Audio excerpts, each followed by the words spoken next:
La fameuse pénurie de main-d'œuvre dont tout le monde parle, c'est notre plus grand enjeu. Je vous dirais qu'à travers nos centres succursales, il nous manque environ une cinquantaine d'employés. On manque de chauffeurs, notamment. On manque également de mécaniciens de véhicules lourds, mais on manque également de trieurs. Il y a des conséquences catastrophiques au niveau de l'économie et ça devrait être l'enjeu numéro 1 des partis fédéraux. On en a pour 10 ans, fait que si on veut pas que ce soit catastrophique, il faut s'organiser. Tout le monde en parle parce qu'elle touche tout le monde, partout. La pénurie de personnel est devenue l'ennemi numéro 1 des entrepreneurs, surtout depuis la pandémie. C'est du jamais vu manquer autant d'employés et ce qui a fait aussi qu'on a dû diminuer nos heures d'ouverture. On est presque plus ouvert les soirs et on s'est positionné comme étant un commerce fermé les dimanches. Geneviève Gagnon possède 5 quincailleries dans différentes régions du Québec, en plus d'une entreprise de fabrication de matériaux de construction.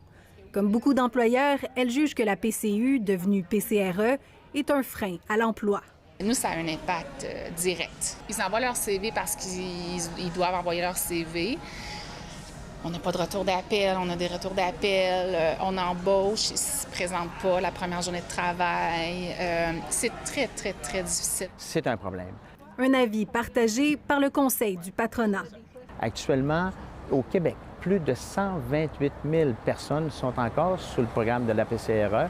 Au Canada, c'est plus de 845 000 personnes qui sont encore sous le programme de la PCRE. C'est inconcevable dans un contexte de relance économique. C'est vrai surtout pour les emplois moins bien rémunérés, mais c'est loin d'être la seule explication à la pénurie de personnel. Les entreprises qui pensent que ça va finir quand on va couper la PCU, ils se trompent. Parce qu'il y a plus de personnes dans plusieurs régions qui prennent leur retraite que de jeunes qui rentrent sur le marché du travail. Les pressions pour augmenter les salaires et améliorer les conditions de travail seront donc très fortes dans les 10 prochaines années. Les employeurs devront s'adapter. Il faut complètement changer notre approche avec la dynamique d'emploi. Des fois, il faut prendre la personne à l'interne puis juste lui offrir la formation sur les heures de travail, payer. C'est ce genre de nouvelle réalité-là vers laquelle on n'aura pas le choix de migrer. Miser sur la formation en milieu de travail, c'est le genre de programme d'aide que les partis fédéraux pourraient offrir aux entreprises en pleine campagne électorale. Il y a plein de petites actions qui pourraient être prises qui nous aideraient, nous, les entrepreneurs. Des petites actions comme favoriser la rétention et l'embauche des personnes âgées sur le marché du travail.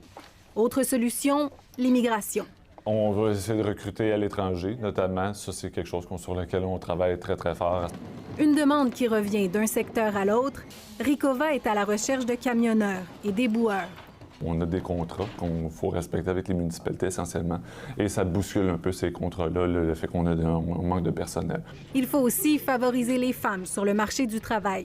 Une forte proportion de notre personnel, ce sont des femmes. Si on veut engager la relève, les jeunes femmes, ils n'ont pas de place en garderie ou des places qui ne peuvent pas se permettre de payer les montants qui sont demandés. Bref, tout pour accompagner les entreprises à investir pour faire face à cette réalité, celle d'après la pandémie.